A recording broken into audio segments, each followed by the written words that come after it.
ओम श्री परमात्मने नमः। आज हम गीता के प्रथम अध्याय के श्लोक संख्या 10, 11 और 12 का श्रवण करेंगे। दुर्योधन की बातें सुनकर जब द्रोणाचार्य कुछ भी नहीं बोले, तब अपनी चालाकी न चल सकने से दुर्योधन के मन में क्या विचार आता है, इसको संजय आगे के श्लोक में कहते हैं।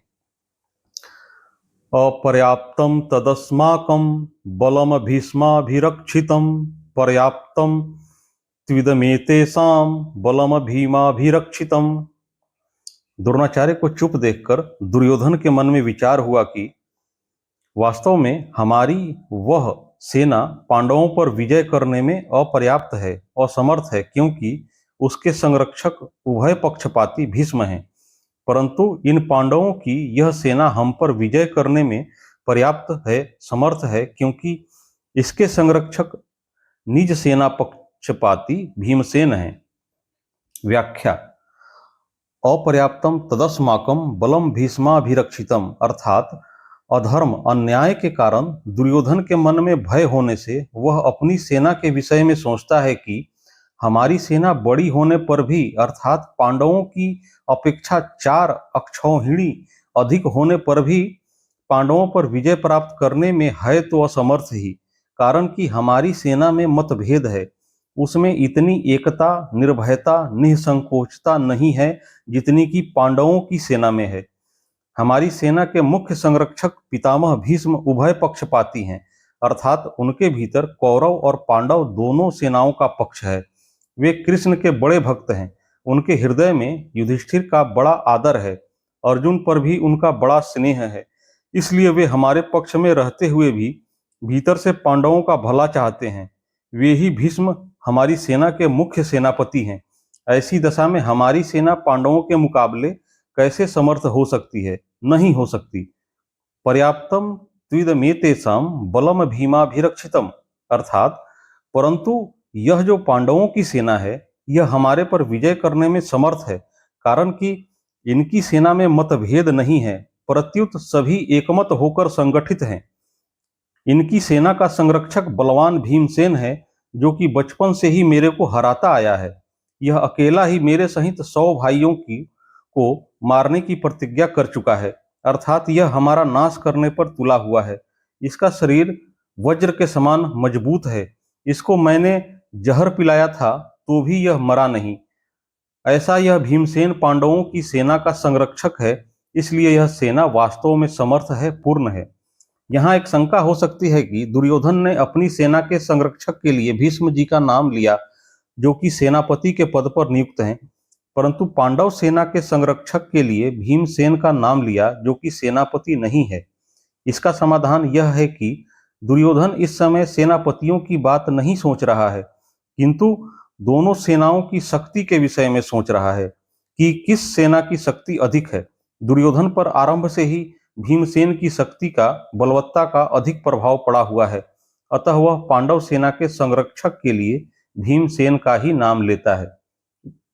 विशेष बात: अर्जुन कौरव सेना को देखकर किसी के पास न जाकर हाथ में धनुष उठाते हैं, पर दुर्योधन पांडव सेना को देखकर द्रोणाचार्य के पास जाता है और उनसे पांडवों की व्यूह रचना युक्त सेना को देखने के लिए कहता है। इससे सिद्ध होता है कि दुर्योधन के हृदय में भय बैठा हुआ है। भीतर में भय होने पर भी वह चालाकी से द्रोणाचार्य को प्रसन्न करना चाहता है, उनको पांडवों के विरुद्ध उकसाना चाहता है। कारण कि दुर्योधन के हृदय में अधर्म है, अन्याय है, पाप है। अन्यायी पापी व्यक्ति कभी निर्भय और सुख शांति से नहीं रह सकता, यह नियम है। परंतु अर्जुन के भीतर धर्म है, न्याय है, इसलिए अर्जुन के भीतर अपना स्वार्थ सिद्ध करने के लिए चालाकी नहीं है, भय नहीं है, किंतु उत्साह है, वीरता है। तभी तो वे वीरता में आकर सेना निरीक्षण करने के लिए भगवान को आज्ञा देते हैं कि हे अच्युत, दोनों सेनाओं के मध्य में मेरे रथ को खड़ा कर दीजिए। इसका तात्पर्य है कि जिसके भीतर नाशवान धन संपत्ति आदि का आश्रय है, आदर है, और जिसके भीतर अधर्म है, अन्याय है, दुर्भाव है, उसके भीतर वास्तविक बल नहीं होता। वह भीतर से खोखला होता है और वह कभी निर्भय नहीं होता। परंतु जिसके भीतर अपने धर्म का पालन है और भगवान का आश्रय है, वह कभी भयभीत नहीं होता। उसका बल सच्चा होता है, वह सदा निश्चिंत और निर्भय रहता है। अतः अपना कल्याण चाहने वाले साधकों को अधर्म, अन्याय आदि का सर्वथा त्याग करके और एकमात्र भगवान का आश्रय लेकर भगवत प्रीत्यर्थ अपने धर्म का अनुष्ठान करना चाहिए। भौतिक संपत्ति को महत्व देकर और संयोग जन्य सुख के प्रलोभन में फंसकर कभी अधर्म का आश्रय नहीं लेना चाहिए, क्योंकि इन दोनों से मनुष्य का कभी हित नहीं होता, प्रत्युत अहित ही होता है। परिशिष्ट भाव। अर्जुन ने अस्त्र शस्त्रों से सुसज्जित नारायणी सेना को छोड़कर निशस्त्र भगवान श्री कृष्ण को स्वीकार किया था, और दुर्योधन ने भगवान को छोड़कर उनकी नारायणी सेना को स्वीकार किया था। तात्पर्य है कि अर्जुन की दृष्टि भगवान पर थी और दुर्योधन की दृष्टि वैभव पर थी। जिसकी दृष्टि भगवान पर होती है उसका हृदय बलवान होता है, क्योंकि भगवान का बल सच्चा है, परंतु जिसकी दृष्टि सांसारिक वैभव पर होती है उसका हृदय कमजोर होता है, क्योंकि संसार का बल कच्चा है। अब दुर्योधन पितामह भीष्म को प्रसन्न करने के लिए अपनी सेना के सभी महारथियों से कहता है, अयनेषु च सर्वेषु यथा भागम अवस्थिताः भीष्ममेवाभिरक्षन्तु भवन्तः सर्व एव ही। दुर्योधन बाह्य दृष्टि से अपनी सेना के महारथियों से बोला, आप सबके सब लोग सभी मोर्चों पर अपनी अपनी जगह दृढ़ता से स्थित रहते हुए निश्चित रूप से पितामह भीष्म की ही चारों ओर से रक्षा करें। व्याख्या। जिन जिन मोर्चों पर आपकी नियुक्ति कर दी गई है, आप सभी योद्धा लोग उन्हीं मोर्चों पर दृढ़ता से स्थित रहते हुए सब तरफ से, सब प्रकार से भीष्म जी की रक्षा करें। भीष्म जी की सब ओर से रक्षा करें, यह कहकर दुर्योधन भीष्म जी को भीतर से अपने पक्ष में लाना चाहता है। ऐसा कहने का दूसरा भाव यह है कि जब भीष्म जी युद्ध करें तब किसी भी व्यूह द्वार से शिखंडी उनके सामने न आ जाए, इसका आप लोग ख्याल रखें। अगर शिखंडी उनके सामने आ जाएगा तो भीष्म जी उस पर शस्त्रास्त्र नहीं चलाएंगे, कारण कि शिखंडी पहले जन्म में भी स्त्री था और इस जन्म में भी पहले स्त्री था, पीछे पुरुष बना है। इसलिए भीष्म जी इसको स्त्री ही समझते हैं और उन्होंने शिखंडी से युद्ध न करने की प्रतिज्ञा कर रखी है। यह शिखंडी शंकर के वरदान से भीष्म जी को मारने के लिए ही पैदा हुआ है। अतः जब शिखंडी से भीष्म जी की रक्षा हो जाएगी तो फिर वे सबको मार देंगे, जिससे निश्चित ही हमारी विजय होगी। इस बात को लेकर दुर्योधन सभी महारथियों से भीष्म जी की रक्षा करने के लिए कह रहा है। संबंध। द्रोणाचार्य के द्वारा कुछ भी न बोलने के कारण दुर्योधन का मानसिक उत्साह भंग हुआ देखकर उसके प्रति भीष्म जी के किए हुए सौहार्द की बात संजय आगे के श्लोक में प्रकट करते हैं। तस्य संयज्य नयन हर्षम कुरु वृद्ध पितामह सिंहनादम विनद्योच्चैः शंखम दधमो प्रतापवान। उस दुर्योधन के हृदय में हर्ष उत्पन्न करते हुए कौरवों में वृद्ध प्रभावशाली पितामह भीष्म ने सिंह के समान गरज कर जोर से शंख बजाया। व्याख्या। यद्यपि दुर्योधन के हृदय में हर्ष होना शंख ध्वनि का कार्य है और शंख ध्वनि कारण है, इसलिए यहाँ शंख ध्वनि का वर्णन पहले और हर्ष होने का वर्णन पीछे होना चाहिए। अर्थात यहाँ शंख बजाते हुए दुर्योधन को हर्षित किया, ऐसा कहा जाना चाहिए, परंतु यहाँ ऐसा न कहकर यही कहा है कि दुर्योधन को हर्षित करते हुए भीष्म जी ने शंख बजाया। कारण कि ऐसा कहकर संजय यह भाव प्रकट कर रहे हैं कि पितामह भीष्म की शंख वादन क्रिया मात्र से दुर्योधन के हृदय में हर्ष उत्पन्न हो ही जाएगा। भीष्म जी के इस प्रभाव को द्योतन करने के लिए ही संजय आगे प्रतापवान विशेषण देते हैं। यद्यपि कुरुवंशियों में आयु की दृष्टि से भीष्म जी से भी अधिक वृद्ध बाहलिक थे, जो कि भीष्म जी के पिता शांतनु के छोटे भाई थे, तथापि कुरुवंशियों में जितने बड़े बूढ़े थे उन सब में भीष्म जी धर्म और ईश्वर को विशेषता से जानने वाले थे। अतः ज्ञान वृद्ध होने के कारण संजय भीष्म जी के लिए कुरुवृद्ध विशेषण देते हैं।